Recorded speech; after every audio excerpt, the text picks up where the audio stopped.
RBI assistant का notification finally आ गया है। सुबह ही एडवर्टीजमेंट आया था। स्टूडेंट्स को काफी टाइम से इसका वेट था। सारी डिटेल्स की एलिजिबिलिटी क्या है, एग्जाम डेट्स का, एलपीटी आपका क्या है और किसे अप्लाई करना चाहिए और किसको नहीं अप्लाई करना चाहिए, सारी डिटेल्स मैंने इस वीडियो में बताई है। तो एंड तक देखना, सारी डाउट्स का मैं आंसर यहाँ पे करूंगी। तो सबसे पहले टोटल वैकेंसीज आपकी 650 यहाँ पे रहने वाली है, जिसका ब्रेकडाउन है कि जनरल कैटेगरी के लिए 346 पोस्ट और बाकी की जो कैटेगरीज है उसमें डिस्ट्रीब्यूटेड है SC ST OBC EWS में, जिसे आप देख सकते हो। आरबीआई के हिसाब से बहुत अच्छा नंबर है, क्योंकि लास्ट टाइम आपकी जो वैकेंसीज हैं वो सिर्फ 450 थी, तो काफी यहाँ पे बढ़ा दी गई हैं। सो इंपॉर्टेंट डेट्स आप नोट कर लो। सबसे पहले प्रीलिम्स आपका 11 अप्रैल को यहाँ पे होने वाला है। मेंस का एग्जाम आपका 7 जून को है। इसके बाद जो एप्लीकेशन फॉर्म है उसकी फिल करने की लास्ट डेट जो एक्सपेक्टेड है वो 8 मार्च यहाँ पे रहने वाली है। एज लिमिट की अगर मैं बात करूँ तो आपकी जो एज है वो 22 to 28 ईयर्स के बीच में यहाँ पे होनी चाहिए और कैटेगरी वाइज आपको यहाँ पे रिलैक्सेशन मिलेगा जो बाकी पोस्ट की तरह ही है। सो यहाँ पे 1 फरवरी 2026 से आपकी जो कैलकुलेशन है वो यहाँ पे होगी। आप अगर जनवरी 1998 से फरवरी 2006 के बीच में बॉर्न हुए हो तो आप यहाँ पे एलिजिबल हो।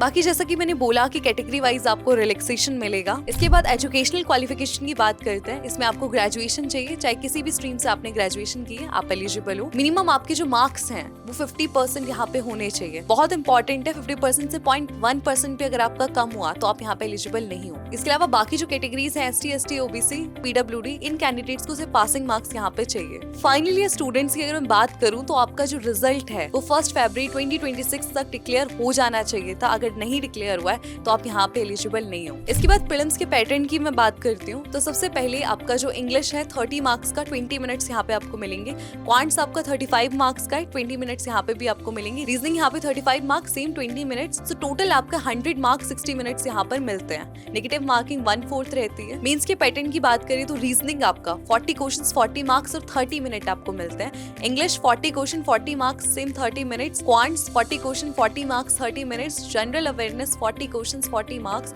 और 25 मिनट यहाँ पे आपको मिलते हैं। Computer 40 question 40 marks 20 minutes. So total आपके 200 मार्क्स हैं, जिसके लिए आपको 135 मिनट्स यहाँ पे मिलते हैं। नेगेटिव मार्किंग सेम आपकी 1/4 यहाँ पे रहने वाली है। इसके बाद ये ध्यान रखना कि क्लर्क लेवल की पोस्ट है, सो यहाँ पे इंटरव्यू आपका नहीं होता है, लेकिन LPT यानी लैंग्वेज प्रोफिशिएंसी टेस्ट आपको यहाँ पे देना होता है। सो जो कैंडिडेट्स मेंस क्वालिफाई कर लेंगे उन्हें LPT टेस्ट देना है। LPT असल में होता क्या है, तो जिस भी स्टेट से आप अप्लाई करते हो बहुत जरूरी है कि आपको वहाँ की लोकल लैंग्वेज आनी चाहिए। तो उसका आपका टेस्ट होता है, स्पीकिंग का, रीडिंग का, राइटिंग का, ओवरऑल चेक किया जाता है। तो अगर आपको और डिटेल में जानना है कि LPT क्या होता है और क्या इसका प्रोसेस है, तो इस पर मैंने फुल वीडियो बनाई है, आई बटन पे क्लिक करके आप उसे देख सकते हो। एक बात ध्यान रखना कि जिस स्टेट से आप अप्लाई करते हो उसी से आपको सेंटर मिलता है। तो रैंडमली किसी भी स्टेट से मत अप्लाई करना, क्योंकि वहाँ की लोकल लैंग्वेज आना बहुत कंपलसरी है। इसके बाद लास्ट आपका डाउट मैं बताती हूँ कि बिगनर्स को क्यों यहाँ पे अप्लाई करना चाहिए। सबसे पहले तो ये काफी अच्छी यहाँ पे पोस्ट है। आपका जो टाइमिंग्स है वो भी फ्लेक्सिबल है, वीकेंड्स आपके ऑफ होते हैं और जो